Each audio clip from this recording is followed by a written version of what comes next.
Vincent Novester. Je suis Principal Software Engineer à Red Hat. Je suis un des leads du projet Tekton CD Pipeline sur Upstream dans la communauté, et je suis architecte de l'offre, du produit qu'on fait côté OpenShift qui s'appelle OpenShift Pipeline. D'accord. Et tu peux nous dire à quoi ça correspond exactement comme outil Tekton? Alors Tekton, ça a pour but de fournir un ensemble de composants permettant de créer des Cloud Native CI/CD systems, donc en gros des outils d'intégration continue. Le mode Cloud Native, qu'est-ce que ça veut dire? C'est que c'est des outils qui vont tourner dans des conteneurs, qui vont plutôt être optimisés pour builder des conteneurs et déployer des conteneurs. Souvent, c'est des outils qui sont serverless, ou en tout cas qui n'ont pas besoin d'un gros serveur et pour discuter du CI/CD système le plus connu qui est Jenkins, qui lui a un gros master et plein de state. Là, c'est beaucoup plus light. Et donc Tekton, c'est un ensemble de composants, et pour l'instant, c'est un ensemble de composants qui étendent Kubernetes, ou qui sont au-dessus de Kubernetes ou d'OpenShift. D'accord. Voilà. Alors, pour l'instant, c'est en version alpha, parce que c'est un projet qui a un petit peu plus d'1 an. Et pour l'instant, c'est uniquement sur Kubernetes. Il n'y a rien dans le scope du projet qui empêche de targeter d'autres clusters, d'autres outils de clustering. Mais pour l'instant, on se focalise sur Kubernetes. Pas du tout lié à Eclipse, parce que du coup, Eclipse, ça va être la partie... Eclipse, il y a une petite partie... Eclipse, en gros, c'est un IDE ou un éditeur. C'est genre, on va dire, VS Code dans les nuages. Là, c'est vraiment la partie CI/CD, donc on s'occupe juste d'orchestrer des builds et de les faire tourner dans des conteneurs. D'accord. Mais c'est quoi la différence avec un Jenkins ou des trucs comme ça? Parce qu'on peut faire de l'intégration pour continuer avec ça. Il y en a des tonnes, il y a Jenkins, il y a Drone. Oui, Alors, la grosse différence, pour moi, c'est que c'est déjà beaucoup plus récent. Jenkins, c'est un projet qui a... 20 ans au moins, qui est très conteneur, donc qui est pas optimisé pour tourner dans un conteneur, qui est pas optimisé pour vider des conteneurs. Alors il y a un ensemble de plugins, mais bon, Jenkins, les gens ont souvent en plus une relation un peu love-hate avec Jenkins. On aime Jenkins et en même temps on le déteste, parce que c'est super chiant à maintenir. Et en l'occurrence, dans OpenShift, on a un Jenkins managé, et c'est vraiment pas la chose la plus facile à gérer. Et donc, Tekton, de ce point de vue-là, est beaucoup plus léger, parce qu'on s'appuie sur les épaules du géant qui est Kubernetes.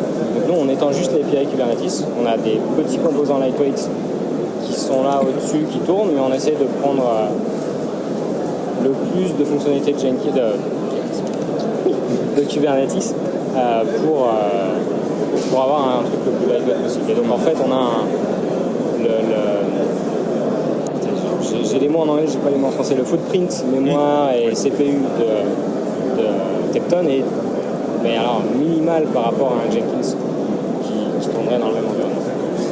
Et c'est quoi pour toi les 2-3 éléments clés ou les 2-3 fonctions clés qui sont vraiment intéressants d'avoir un modèle par conteneur pour faire ce genre de choses?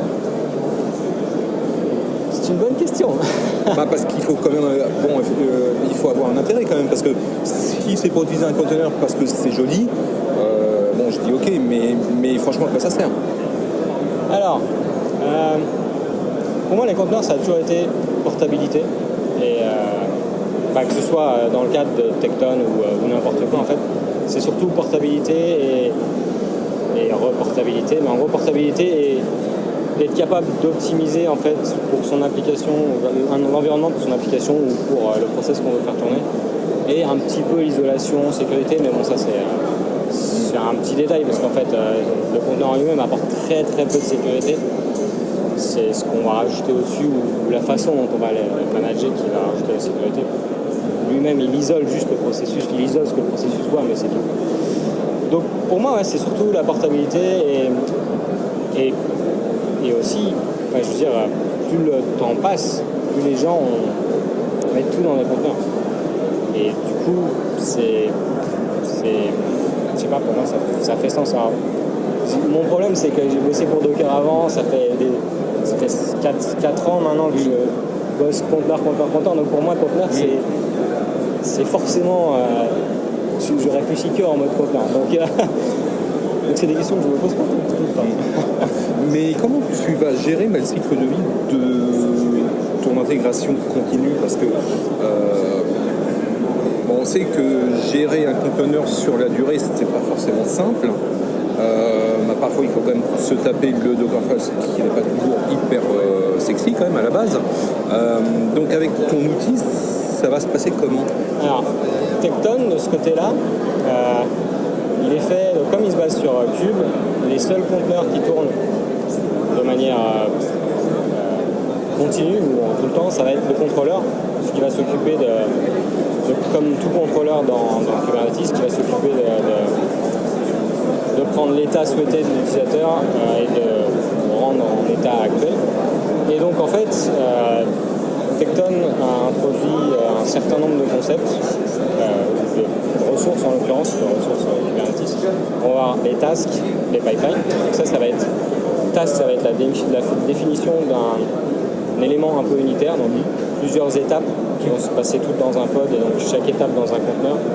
Plusieurs étapes qui se passent de manière séquentielle, qui s'exécutent les unes après les autres. Ça va être le task. La task elle-même, c'est juste une définition. On va lui dire, voilà, tu vas faire ça, tu as ça comme paramètre en entrée, ça comme ressource en entrée, une image, il y a une ressource Git par exemple pour cloner un repo Git, il y a d'autres ressources de ce type-là. Et qu'est-ce que tu vas sortir en output? Donc pareil, est-ce que tu sors un volume, est-ce que tu sors une image? Et si tu sors une image, qu'est-ce que tu faut tel tag, faut tel digest, ce genre de choses. Après, au-dessus, il y a pipeline. Là, c'est un graphe de tasks qui peuvent s'exécuter en parallèle, qui peuvent s'attendre les unes les autres, etc. Toujours juste la définition. D'accord. Et ensuite, on a 3 autres concepts, mais 2 importants qui sont task run, qui est l'exécution d'une task, et pipeline run, qui est l'exécution d'un pipeline. Et donc, en fait, la task run va prendre la définition d'une task et va binder les ressources de l'utilisateur à cette task et exécuter réellement cette task. En fait, une task, c'est une définition qui peut être utilisée autant de fois qu'on veut, avec différentes ressources. Donc par exemple, on peut avoir une task très générique qui va builder une image et en fonction on peut lui passer tel repository avec un Dockerfile, tel repository avec un autre Dockerfile. La task en elle-même est toujours la même. Par contre, l'exécution est différente parce que les paramètres entrants étaient différents. Ça, c'est les 5 concepts du coup. Task, pipeline, task run, pipeline run et pipeline ressources. D'accord. Et comment tu assures de l'idempotent avec ça? Alors ça, c'est à la charge, ça peut être à la charge de deux personas. Ça, c'est à la charge de celui qui va écrire les tasks, de faire des tasks idempotents ou pas. Soit c'est à la charge de l'intégrateur, donc par exemple Jenkins qui utilise comme moteur d'exécution Tekton maintenant. C'est à eux, ils s'assurent d'un certain nombre de choses. Et donc en fait, c'est soit l'utilisateur final s'il voit Tekton, soit l'intégrateur s'il voit quelque chose au-dessus, soit les deux. D'accord. Mais en gros, c'est pas dans les responsabilités initiales pour l'instant du projet Tekton. D'accord. Et est-ce qu'on a une idée un petit peu de la roadmap un petit peu, ou c'est encore un petit peu flou? Alors, on a une idée. C'est en pleine discussion maintenant, parce que du coup, ça fait à peu près 1 an. Et comme c'est un projet qui sort de Knative, on a tendance à suivre un peu la même façon de travailler avec Knative. Et Knative, ils ont sorti une version bêta à peu près 1 an après le début. Nous, on essaie de faire pas loin. Donc en fait, pour l'instant, il y a plusieurs choses. D'ici la fin de l'année ou début d'année prochaine, on va sortir une bêta avec le bare minimum. Je sais pas, on va dire 80% des workflows usuels supportés. Et là-dessus, il y a un petit guillemet, petit alinéa, petit prime sur la partie pipeline ressources, qui est un concept qui a été introduit très tôt dans le projet et qui ne résout pas forcément les problèmes qu'on pensait qu'elle résolvait. Et du coup, on est en train de travailler pour voir si c'est quelque chose qu'on peut fixer avant la bêta ou si c'est quelque chose qu'on va continuer à travailler et donc on va laisser indépendant. Donc s'assurer qu'en tout cas, avec ou sans ce concept-là, on soit capable de couvrir 80% des workflows habituels d'un CI ici. Ensuite, il y a pas mal d'autres éléments dans la partie roadmap qui sont plus ou moins clairs. Alors déjà aussi un truc, le but de Tekton c'est vraiment pas du tout de tuer Jenkins ou d'être en concurrence avec Spinnaker ou d'être en concurrence avec Jenkins X ou même d'être en concurrence avec Argo CD par exemple. Ça vient se clipser avec. Et genre Argo CD c'est en train d'intégrer Tekton, Spinnaker je suis pas sûr, mais de toute façon on fait tous partie plus ou moins de la même fondation, donc si jamais on commence à se taper sur ça, donc ça c'est partie bêta, partie JA, je pense qu'on aura un concept refine de pipeline ressource, un truc qui fait sens, qui est facile d'utilisation. Maintenant, il y a des éléments qui ne sont pas forcément clairs dans la roadmap, ou en tout cas on ne sait pas si ça doit faire partie du cœur de Tekton ou si ça va être des extensions à Tekton qui peuvent être poussées par l'organisation elle-même, qui sont par exemple un DSL au-dessus de Tekton. Parce que Tekton, en fait, c'est des ressources YAML, enfin c'est des ressources Kubernetes, donc c'est du YAML. Et des fois, c'est un peu chiant, YAML. Du coup, il y a plusieurs projets, il y a des gens d'IBM, il y a des gens de Google qui ont essayé d'expérimenter un peu autour d'un DSL. Les gens de CloudBees ont déjà un peu leur DSL avec Jenkins X. Donc, pour moi, c'est quelque chose qui fait partie d'une roadmap extension, on va dire. Et un truc qui va être indispensable pour une version JA, c'est par contre la partie eventing. Pour l'instant, on a un projet qui s'appelle Triggers dans Tekton qui est capable de s'accrocher à un webhook GitHub et de déclencher des pipelines, des task runs, etc. en fonction de ce qu'il y a dans le repository. Ça, il n'y a pas encore de version alpha. C'est un projet qui a commencé il y a peut-être 2 mois ou 3 mois.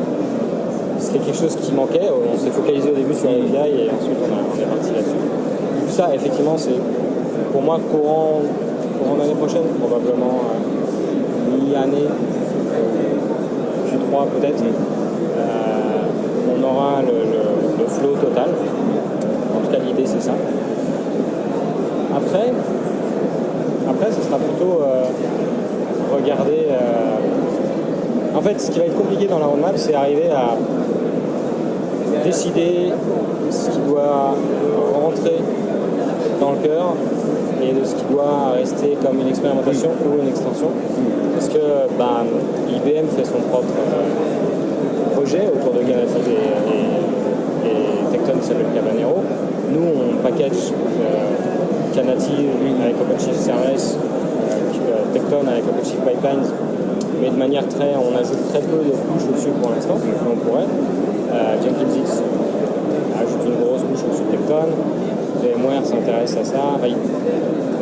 Donc il faut qu'on arrive à fédérer tout ce beau monde-là et vraiment se focaliser sur les API elles-mêmes et s'assurer que ces API-là sont utiles pour les intégrateurs comme pour les utilisateurs. D'accord, ok. Merci à toi. Ouais, c'est ça.